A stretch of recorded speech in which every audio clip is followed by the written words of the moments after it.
Usually जब exam hall से बाहर आते हैं तो सबसे पहला सवाल होता है इस बार सिलेक्शन होगा या नहीं होगा, कट ऑफ कितनी जाएगी। पिछले साल कट ऑफ इतनी गई थी, इस बार पेपर पहले से आसान था, मुश्किल था, हो सकता है कट ऑफ ज़्यादा जाए, कम जाए। और उसके बाद एग्जाम के बाद एक दो हफ्ते तक पूरा टाइम ये स्पेकुलेशन चलता रहता है कि कट ऑफ कितना जाएगा। Usually I don't really prefer speculating about these things and I believe in following the actual data, क्योंकि यूपीएससी का यहाँ पे कट ऑफ डेटा आ गया। So I just thought of informing you about the data. देखिए, cut off marks आ गए वो ज़रूरी नहीं है। उस कट ऑफ के डेटा को हमारे को आगे की तैयारी 2020 जो 4 अक्टूबर को है, 2021, 22 और 23 जो आप 4 साल की तैयारी कर रहे हो, जो भी एस्पिरेंट्स, उनको किस तरीके से इस डेटा को यूज करना है, हमारा पर्पस वो है। देखिए, पिछले साल क्या हुआ वो फर्क नहीं पड़ता, लेकिन पिछले साल के बेसिस पे आगे आने वाले सालों में हमारे को किस तरीके से डेटा यूज करना है वो ज्यादा इंपॉर्टेंट है। तो एक बार ही देखते हैं कि यूपीएससी का जो कट ऑफ आया आज, उसका हमारे आने वाले अटेम्प्ट्स पे क्या इंप्लीकेशन होने वाला है। सबसे पहले अगर बात करें कट ऑफ की, तो प्रीलिम्स के लिए जनरल कैटेगरी का cut off was around 98 marks, economically weaker sections 90, OBC 95.34, SC का 82 और एसटी का 77। राइट। मेंस एग्जामिनेशन में जो जनरल कट ऑफ था दैट वाज 751 और फाइनल लिस्ट में जनरल की जो rank I that was around 961। Likewise EWS, OBC, SC, ST और पर्सन्स विद डिसेबिलिटीज का डेटा इधर दिया हुआ है।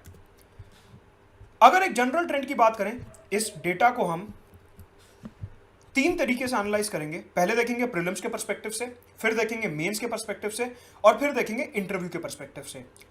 सबसे पहले अगर प्रीलिम्स बेस्ड एनालिसिस देखें, देन 98 कट ऑफ गई है जनरल क्लास के लिए। इसका मतलब यह है कि अगर आपने सिर्फ और सिर्फ 49 क्वेश्चंस इफेक्टिवली सही करें प्रीलिम्स में, तो आपका सिलेक्शन प्रीलिम्स में आसानी से हो जाएगा and you will proceed towards the mains stage.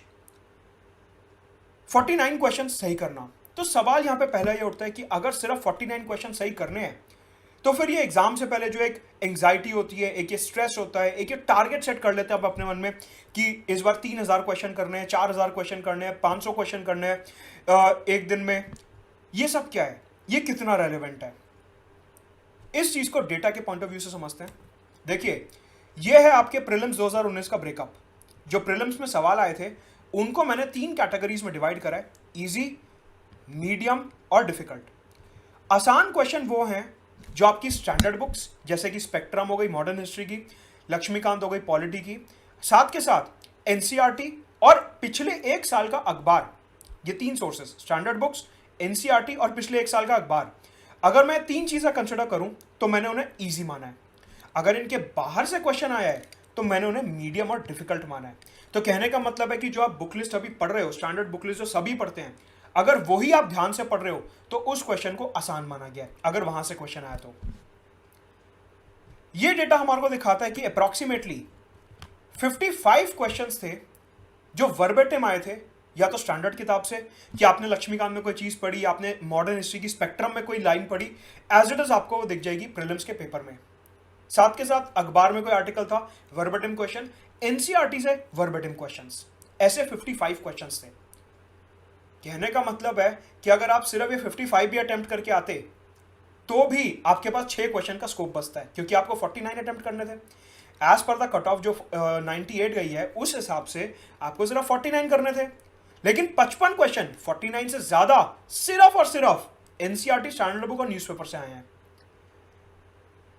सो यहां पे एक सवाल उठता है ये कि ये जो हम 5000, 6000, 7000 क्वेश्चन करने की एक टारगेट रेस लगाते हैं अपने मन में, वो कितनी वैलिड है। इसका आंसर मैं नहीं दूंगा, इसका आंसर आप अपने आप से मांगेंगे। दूसरा सवाल, एग्जाम हॉल में जाने से पहले जो एक दिमाग में रेस लगी होती है, मैंने 80 क्वेश्चंस करने हैं, मैंने 85 क्वेश्चंस करने हैं, मैंने 90 क्वेश्चंस करने हैं, मैंने कम से कम 95 क्वेश्चंस करने हैं। एग्जाम हॉल से बाहर निकलने के बाद 1 हफ्ते का डिप्रेशन है कि मेरे पीछे जो बैठा था उसने तो 75 करे, मैंने 74 करे, उसने ज्यादा क्वेश्चन करे, उसका सिलेक्शन हो सकता है। मेरे दोस्त ने जो तैयारी कर रहा था उसने 90 करे, मैं तो सिर्फ 80 करके आया हूं, मेरा तो सिलेक्शन होगा ही नहीं इस बार। आई अग्री कि नेगेटिव मार्किंग होती है, गलतियां सबसे होती हैं एग्जाम में। मैं ये नहीं कह रहा कि सिर्फ और सिर्फ 49 करके आओ और 100% एक्यूरेसी, नहीं, 100% एक्यूरेसी पॉसिबल नहीं है। कहने का मतलब है कि अगर आप 49 क्वेश्चन सही कर रहे हो और साथ के साथ थोड़ा बहुत इधर उधर स्कोप ले रहे हो, तो एट मैक्स अगर आप 57 से 60 क्वेश्चन सही करके आ रहे हो या 57 से 60 क्वेश्चन अटेम्प्ट करके आ रहे हो और उसी में नेगेटिव मार्किंग इंक्लूड कर लेते हैं तो सिलेक्शन बहुत आसानी से होगा। अगर आप 60 क्वेश्चन अटेम्प्ट करके आ रहे हो, उसमें से आपके 3, 4, 5 क्वेश्चन गलत हो भी रहे हैं, तो आपके सिलेक्शन पे कोई मेजर फर्क थोड़ी ना पड़ेगा। इन एनी केस प्रीलिम्स का स्कोर आपको सिर्फ कट ऑफ के ऊपर पहुंचाना है, उसके ऊपर 98 के ऊपर, चाहे आप 198 ले आओ, चाहे आप 128 ले आओ, 138 ले आओ, कोई फर्क नहीं पड़ना। मेरिट लिस्ट में तो मेंस और इंटरव्यू के मार्क्स काउंट होते हैं।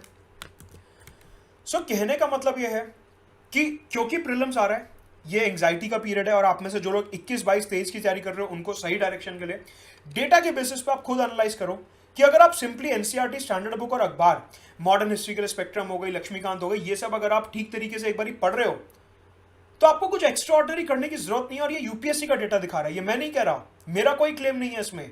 जो डेटा है आपके सामने है विद ग्राफ्स, राइट। तो एक बात हो गई प्रीलिम्स की, अब आते हैं मेंस पे। अगर आप देखो ध्यान से, मेंस का जो कट ऑफ गया वो 751 गया। अब मेंस में टोटल 9 पेपर होते हैं, जिसमें से 2 होते हैं लैंग्वेज पेपर क्वालिफाइंग और बाकी होते हैं 7 पेपर सब्जेक्ट्स पेपर, 4 जीएस के, 1 एसए का और 2 ऑप्शनल के, 7 पेपर होते हैं टोटल। मतलब कि उन 7 पेपर्स में आपको 751 स्कोर करना है, which is approximately 108 marks on an average. आपको 108 मार्क्स ऑन एन एवरेज लाने हैं। अब देखो 250 नंबर का एक पेपर होता है, उस 250 में से आपको 108 मार्क्स लाने, which is even less than 50% marks.